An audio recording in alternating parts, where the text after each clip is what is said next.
तो मूवी शुरू होती है एक आर्किटेक्ट को दिखाते हुए जिसका नाम जॉन होता है। वो अपनी मैरिड लाइफ को लेके काफी परेशान रहा करता था क्योंकि उसकी अपनी वाइफ के साथ अक्सर लड़ाई रहा करती थी। उनका एक छोटा बेटा भी था जो कि अपने पेरेंट्स के इस बिहेवियर की वजह से परेशान रहा करता था। अब जॉन अपनी साइड पर काम कर रहा होता है कि तभी उसे ख्याल आता है कि उसकी बेटे की बर्थडे है। वो सोचता है कि आज वो घर जाके अपनी वाइफ से सुलह कर लेगा और कोशिश करेगा कि वो दोबारा ना लड़े ताकि उनका बेटा खुश रह सके। अब वो अच्छे से अपना काम करके घर जाता है और जैसे उसने प्लान किया था उसी को फॉलो करते हुए अपनी वाइफ से सुलह कर लेता है। और ये देख के उनका बेटा बहुत खुश होता है क्योंकि कौन अपने पेरेंट्स को एक साथ नहीं देखना चाहता। अब वो लोग सब साथ बैठे होते हैं कि तभी टीवी पर एक न्यूज आती है। इसमें यही बता रहे होते हैं कि बहुत सारे कॉमेट्स दुनिया में पहुंचने वाले हैं। सब लोग काफी घबरा जाते हैं। एक कॉमेट बरमूडा ट्रायंगल में गिर चुका है और उसके काफी ज्यादा आफ्टर शॉक्स हैं। जॉन फौरन से घर से बाहर जाकर देखता है, तभी वहाँ पर भी एक आफ्टर शॉक वेव आती है जिससे जॉन बेचारा गिर जाता है। और आसमान में उड़ते हुए बर्ड्स भी काफी डर रहे थे, रैंडमली इधर उधर उड़ रहे थे। इवन उनके घर के शीशे भी टूट जाते हैं। वो सब लोग काफी डर जाते हैं कि एक ही कॉमेट गिरने की वजह से इतना ज्यादा नुकसान हो रहा है। इसका मतलब न्यूज में ये ह्यूमर नहीं बल्कि असली बात है। हमें एक दूसरे का ख्याल रखना होगा। तभी वहाँ पर जॉन के मोबाइल फोन पर दोबारा से वो मैसेज आता है और वो रिकॉर्डिंग भी। उनके टीवी पर भी सेम मैसेज आता है जिसे वहाँ पर मौजूद और लोग भी पढ़ लेते हैं और वो कहते हैं कि कैसी जस्टिस है, सिर्फ तुम्हारी फैमिली को ही क्यों चुना गया है, क्या हम इंसान नहीं।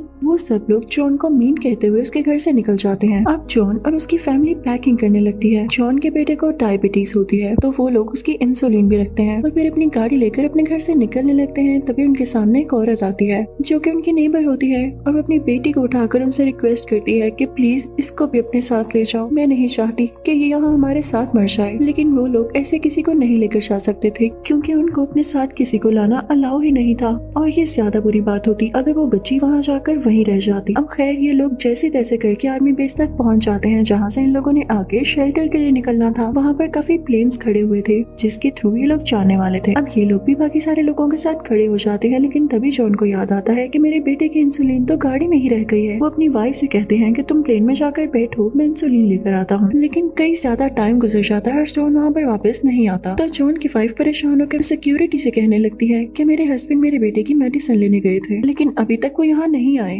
आप प्लीज उनका वेट कर लीजिएगा। लेकिन यहाँ पर जॉन की वाइफ से गलती हो गई थी क्योंकि जिस प्लेन में वो कुछ लोगों को लेकर जा रहे थे उनमें उनका रूल ये था कि वो पेशेंट्स को नहीं रखते। उस प्लेन में कोई भी पेशेंट अलाउ नहीं था। तो वो जॉन की वाइफ और उसके बेटे को अपने साथ ले जाते हैं। उधर जॉन को जब मेडिसिन मिल जाती है तो वो वापस आता है। वो अपनी बीवी और बेटे को आवाजें देने लगता है लेकिन वहाँ पर कोई भी नहीं होता। वो समझता है कि हो सकता है ये लोग प्लेन में जाकर बैठ गए हों क्योंकि मैंने इनको बैठने का कहा था। और फिर वो भी प्लेन के अंदर चला जाता है लेकिन प्लेन में उसे अपनी वाइफ और बेटा कहीं नहीं मिल रहे होते। तो वो उन्हें ढूंढने लगता है लेकिन फिर भी वो लोग उसे नजर नहीं आते। तो वो बैठ जाता है कि हो सकता है वो किसी और तरफ और ढूंढते ढूंढते यहाँ पर आ जाए। अब प्लेन में ही आदमी जब जॉन के हाथ में वो मेडिसिन बॉक्स देखता है तो उससे पूछता है कि तुम्हारी मेडिसिन है। तो जॉन कहता है नहीं मेरी बेटी की है। तो आदमी कहता है कि इस मेडिसिन बॉक्स के साथ तुम यहाँ पर कैसे आ गए, वो लोग तो सभी पेशेंट्स को बाहर रोक रहे हैं। तो जॉन यहाँ काफी परेशान हो जाता है ये सोचते हुए कि मेरा बेटा भी तो एक पेशेंट है और जरूर उन लोगों ने उसको रोक लिया होगा। वो प्लेन से बाहर जाने की कोशिश करता है लेकिन लोग उसे रोक लेते हैं कि बस अब ना तो कोई प्लेन से बाहर जा सकता है ना कोई अंदर आ सकता है क्योंकि प्लेन में जगह खत्म हो गई है। अब बाहर के लोग ये सुन के काफी गुस्से में आ जाते हैं। वो काफी अग्रेसिव हो जाते हैं कि हम इतनी मुश्किल से यहाँ तक पहुँचे और हमें अंदर नहीं आने दिया जा रहा, क्या हमारी जाने इम्पोर्टेंट नहीं है। तो पुलिस इतने सारे लोगों को कंट्रोल करने के लिए उन पर फायरिंग स्टार्ट कर देती है। अब दूसरी तरफ जॉन की वाइफ सिक्योरिटी गार्ड से रिक्वेस्ट कर रही होती है कि मुझे जाने दें, मेरे हस्बैंड वहाँ मेरा वेट कर रहे होंगे।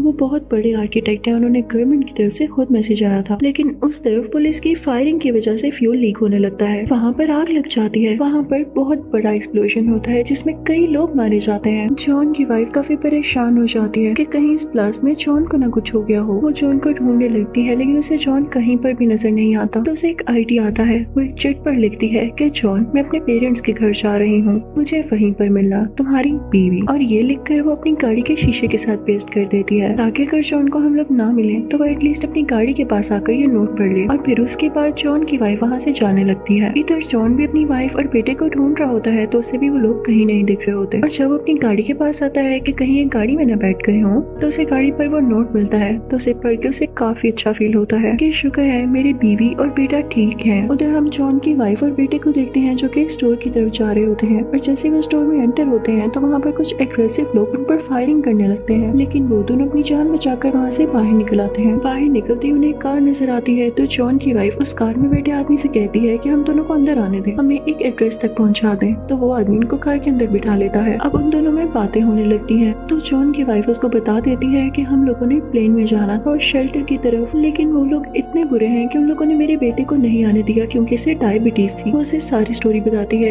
कि इस तरह से मैं अपने हस्बैंड से दूर हो गई हूँ और वो मुझे नहीं मिल रहे। जब गाड़ी ड्राइव कर रहा आदमी उसकी सारी बात सुन लेता है तो कहता है कि क्या वाकई उन लोगों ने पहले तुम्हें बुलाया और फिर इसको आने ही नहीं दिया? ऐसा कैसे हो सकता है? बल्कि इस बच्चे को तो ज्यादा जरूरत है शेल्टर की। उस आदमी की बातें कुछ अजीब भी फील हो रही थी। वो कहता है कि मैं खुद इसको वहाँ पर दोबारा छोड़ कर आऊंगा। तो जॉन की वाइफ कहती है नहीं नहीं, वहाँ पर ब्लास्ट हो चुका है और अगर ये दोबारा वहाँ पर गया तो वो लोग इसको पकड़ लेंगे क्योंकि ये पेशेंट है और वहाँ पर अलाउ नहीं। तो आदमी कहता है कि तुम चुप करो। बड़े बुरे तरीके से उसे गाड़ी से बाहर निकाल के फेंकता है। वो औरत यानी जॉन की वाइफ चिल्लाने लगती है कि मेरे बेटे को कहाँ लेकर जा रहे हो। वो रोड्स पर गाड़ियों से मदद मांगने लगती है। दूसरी तरफ हम जॉन को देखते हैं जो कि अपनी बीवी को ढूंढ रहा होता है। तभी उसे टीनेजर्स का एक ग्रुप नजर आता है जो कि वहाँ पर सिंगिंग और डांसिंग कर रहे थे, ये सोचते हुए कि दुनिया तो खत्म होने ही वाली है तो क्यों ना इसको एंजॉय कर लिया जाए। तभी कहीं दूर हम कॉमेट का एक हिस्सा गिरते हुए देखते हैं जिससे बहुत बड़ा ब्लास्ट होता है और हर तरफ खामोशी हो जाती है। जॉन अपनी बीवी और बेटे के लिए काफी परेशान हो जाता है और वहाँ से निकलता है। तभी उसे एक ट्रक दिखाई देता है जिसमें कुछ लोग थे और वो ट्रक कनाडा जा रहा था। जॉन भी उस ट्रक में बैठ जाता है कि हो सकता है कि रास्ते में मुझे मेरी बीवी और बेटा मिले तो मैं उनके पास उतर जाऊं, क्योंकि जॉन की बीवी के फादर का घर भी कनाडा होता है। जॉन को ट्रक में एक लड़का मिलता है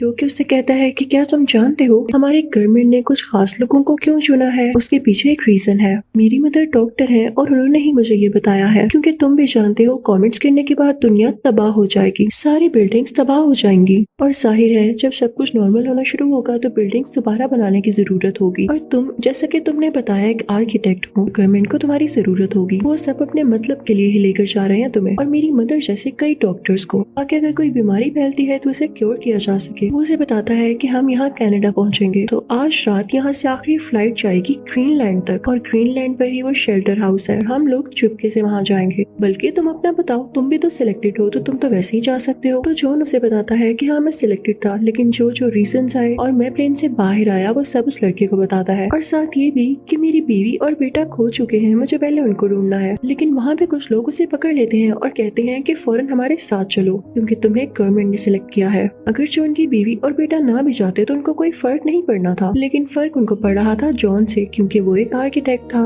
उनमें काफी फाइट होने लगती है। वो जॉन से जबरदस्ती कह रहे होते हैं कि हमारे साथ आओ, लेकिन तभी जॉन को जो ट्रक में लड़का मिला था वो भी आता है और उन लोगों को बचाता है, लेकिन साथ में बेचारा खुद भी मारा जाता है। दूसरी तरफ हमें वही गाड़ी चलाता हुआ आदमी दिखाया जाता है जिसने जॉन की बीवी को अपनी गाड़ी से बाहर निकाला था और जॉन के बेटे को अपनी गाड़ी में ही रहने दिया था। उसके साथ उसकी बीवी भी होती है। वो अपनी बीवी से कहता है देखो हमें नहीं चुना गया था ना, लेकिन हमने कैसे चालाकी से काम किया। अब इस बच्चे के हाथ में स्ट्रिप है जो कि ये शो करती है कि ये सिलेक्टेड फैमिलीज में से है, हम इसके थ्रू शेल्टर हाउस तक जा सकते हैं। अब वो बुरात में अपनी वाइफ को लेता है और जॉन के बेटे को अपनी गोद में उठाता हुआ सार में बेस तक पहुंच जाता है और वहाँ के सिक्योरिटी ऑफिसर से कहता है कि देखो ये हमारा बेटा है, इसके हाथ में स्ट्रिप लगी हुई है, लेकिन हमारी स्ट्रिप जल्दी में कहीं खो गई है। देख ही रहे हो यहाँ पर हालात कैसे हैं, हमें प्लीज प्लेन में जाने दिया जाए। तो तभी जॉन का बेटा रोने लगता है और कहता है अंकल ये मेरे पेरेंट्स नहीं है, इन्होंने मुझे किडनैप किया है, मुझे बचा लें। तो पुलिस समझ आती है कि असल में गेम क्या है और उस छोटे बच्चे को अपने साथ नर्सिंग कैंप ले आते हैं। दूसरी तरफ जॉन की वाइफ काफी वरीड होती है,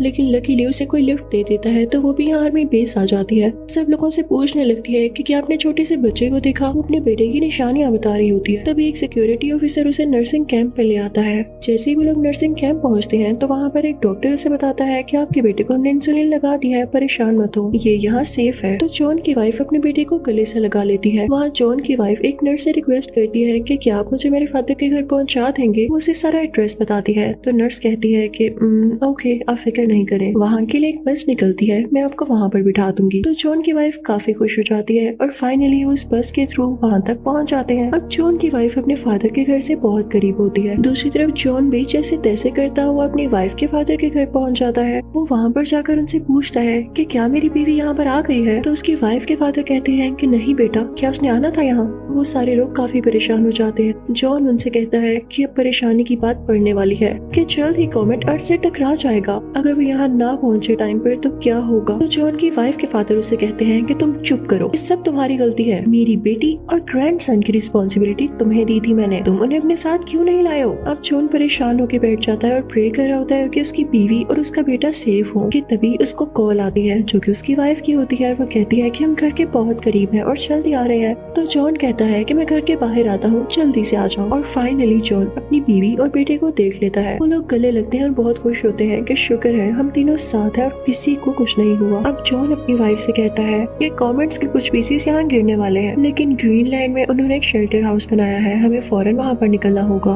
अब तो हमारे पास गाड़ी भी है। वो सब तैयार हो जाते हैं, लेकिन जॉन की वाइफ जब अपने फादर से कहती है कि आप भी हमारे साथ आए, तो उसके फादर कहते हैं कि नहीं बेटा, मेरी वैसे भी अब उम्र क्या रही है और मैं अपनी जिंदगी के आखिरी दिन अपने दोस्तों के साथ गुजारना चाहूंगा जहाँ पर मैं बड़ा हुआ। वैसे भी मौत आनी हो तो आकर रहती है, हम उसे रोक नहीं पाते। खैर मैं फिर भी दुआ करूंगा कि सब कुछ सेफ रहे, यहाँ पर कोई कॉमेट न गिरे। तुम लोग जाओ और अपना ख्याल रखना। अभी सीन काफी इमोशनल होता है क्योंकि जॉन की वाइफ अपने फादर की ऐसी बातें सुन के काफी दुखी हो जाती है, लेकिन उसे जॉन और अपने बेटे की खातिर जाना पड़ता है। अब वो लोग ग्रीनलैंड के लिए गाड़ी पर निकल पड़ते हैं कि तभी रास्ते में कॉमेट्स के छोटे छोटे हिस्से गिरने लगते हैं और जहाँ वो गिर रहे थे वहाँ आग लगती जा रही थी। और तो और जिस गाड़ी पर वो कॉमेट का हिस्सा गिर रहा था वो गाड़ी भी ब्लास्ट होती जा रही थी। इस तरह से हर तरफ ट्रैफिक बढ़ गई थी और डेड बॉडीज भी पड़ी हुई थी। वो लोग काफी परेशान हो जाते हैं। जॉन अपनी वाइफ को बताता है कि परेशान नहीं हो, तुम्हें हिम्मत नहीं हारनी, हमें अपने बेटे के लिए हिम्मत दिखानी होगी। वो उसे बताता है कि आज रात लास्ट फ्लाइट कनाडा से ग्रीनलैंड तक जा रही है, हमें जैसे तैसे करके उस प्लेन में बैठना होगा।